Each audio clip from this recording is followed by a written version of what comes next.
do Senhor, serva do Senhor, a paz de Cristo seja convosco.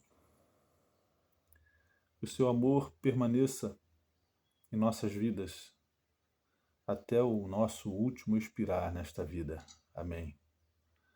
A reflexão de hoje encontra-se no Evangelho do Senhor, segundo o relato de João, apóstolo, capítulo 6, verso 47 em diante, que nos diz: em nome do Pai, do Filho, do Espírito Santo. Na verdade, eu vos digo, aquele que crê em mim tem a vida eterna. O Evangelho do Senhor. Louvado sejas, ó Cristo. Perdão. Irmãos, essa é a mensagem central do Evangelho. A unicidade salvífica do Senhor, a pessoa do Senhor Jesus Cristo. Só Ele é capaz de nos condicionar a Deus.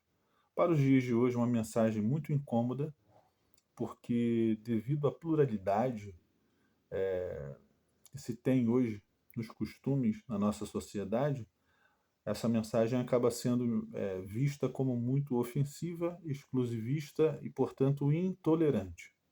Se fosse de 25, 30 anos atrás, absolutamente normal, porque era muito diferente do que é hoje. Isso daí quem viveu sabe do que eu estou dizendo. Mas hoje em dia, qualquer coisa que você fale que cheire a exclusivismo, ou seja, a uma mensagem com exclusividade, que não abre exceções, ou seja, que não vem carregada de concepções plurais, né, com diversas possibilidades para todos os tipos de assunto, ou ideias, ou filosofias, e etc., acaba sendo rejeitada por seu caráter intolerante. Bom, a mensagem do Evangelho é uma mensagem intolerante. Há muita intolerância. A intolerância com as coisas que são vistas pela palavra de Deus como erradas. O erro, ele continua erro. Ele continua sendo visto como coisa errada. O certo continua o certo, ainda que todo mundo esteja errado.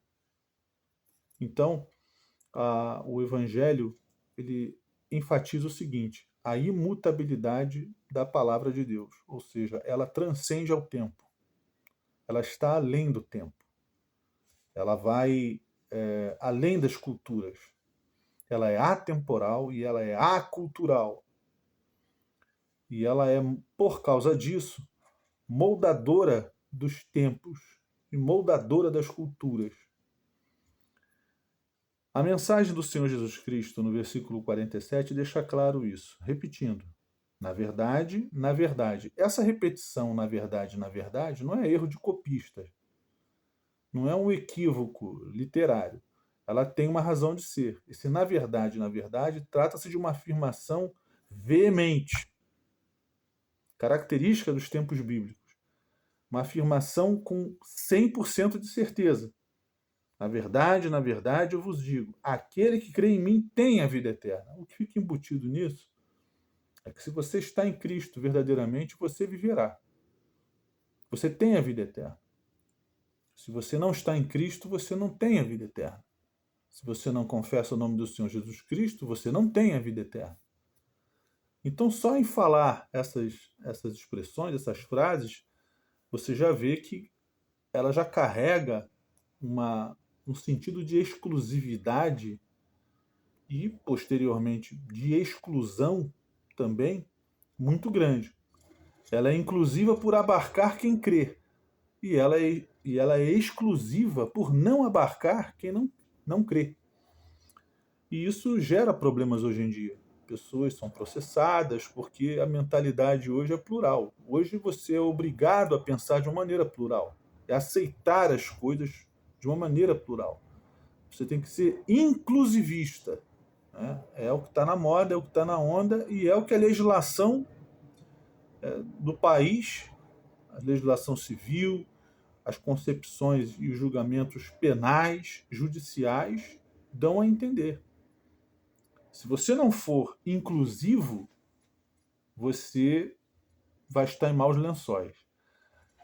Por isso, a palavra de Deus, ela faz questão de enfatizar a, a característica de poucos que de fato são chamados e escolhidos, porque ela própria, a palavra, nos fala a respeito de pessoas, poucas pessoas que se destacaram no cenário bíblico por entenderem, por receberem, apregoarem, por exercerem um ministério voltado para Deus. Um profeta, por exemplo, no Antigo Testamento, ele tinha que estar disposto a ter a sua cabeça a prêmio, porque a todo momento ele instava as autoridades a se voltarem para Deus, porque elas iam abarcando riquezas, iam abarcando culturas, iam se relativizando existencialmente de uma maneira tal que quando elas percebiam,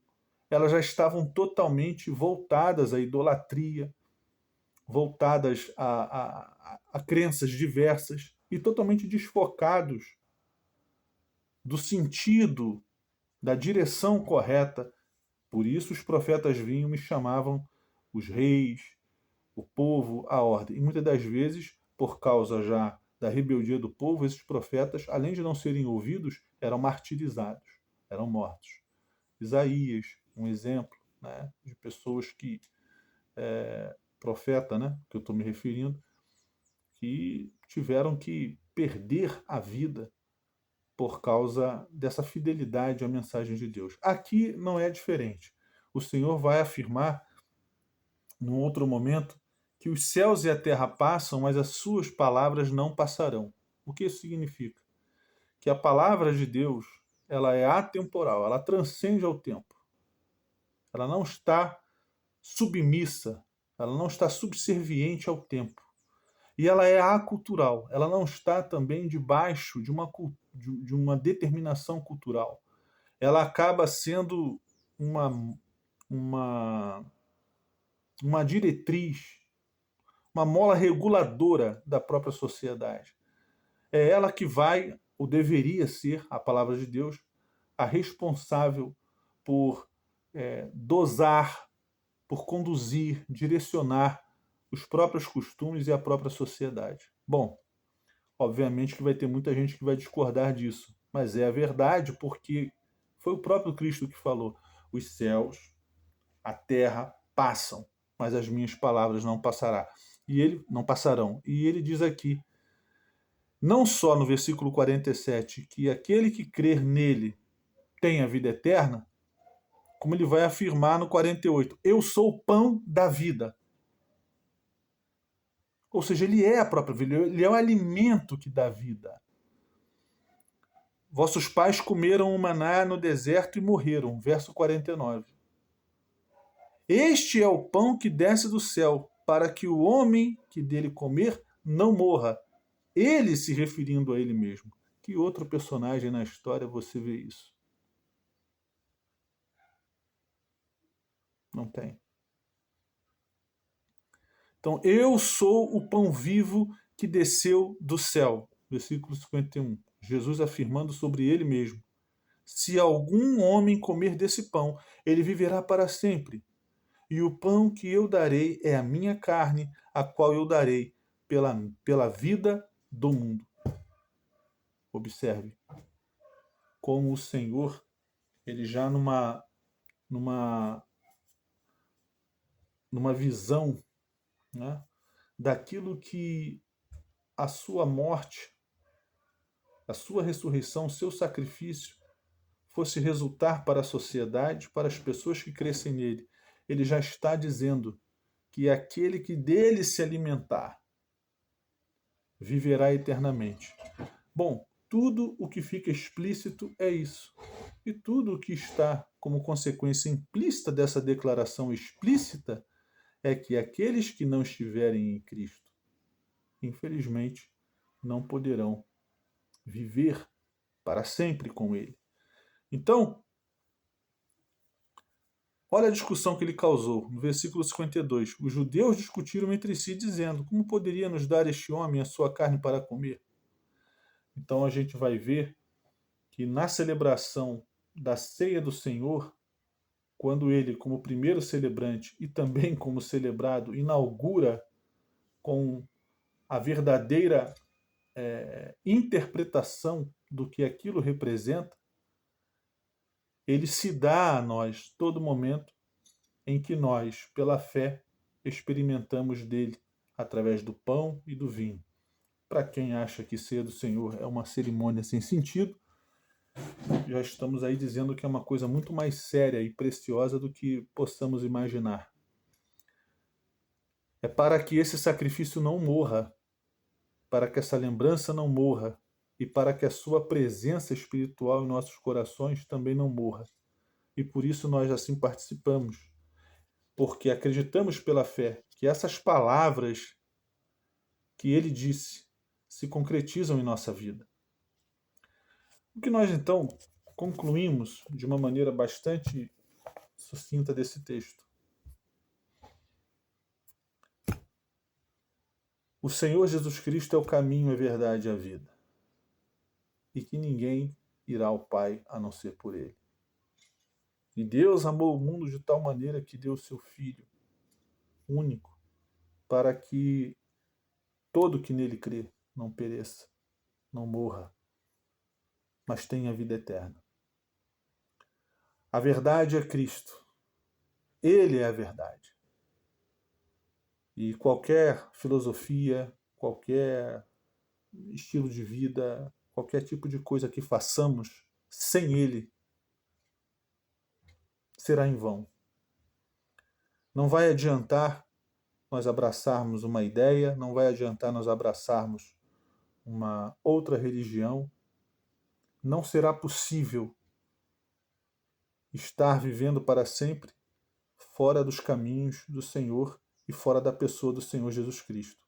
Só Ele é capaz de nos dar a vida. A grande verdade é essa.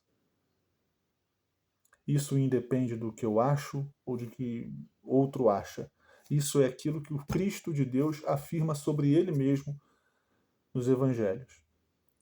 Então, aqueles que ainda têm alguma dúvida a respeito disso, mas eu não aceito, eu não creio. Você pode não aceitar, você pode não crer, você pode não. Você só vai estar cumprindo aquilo que tem que ser cumprido na tua vida mesmo.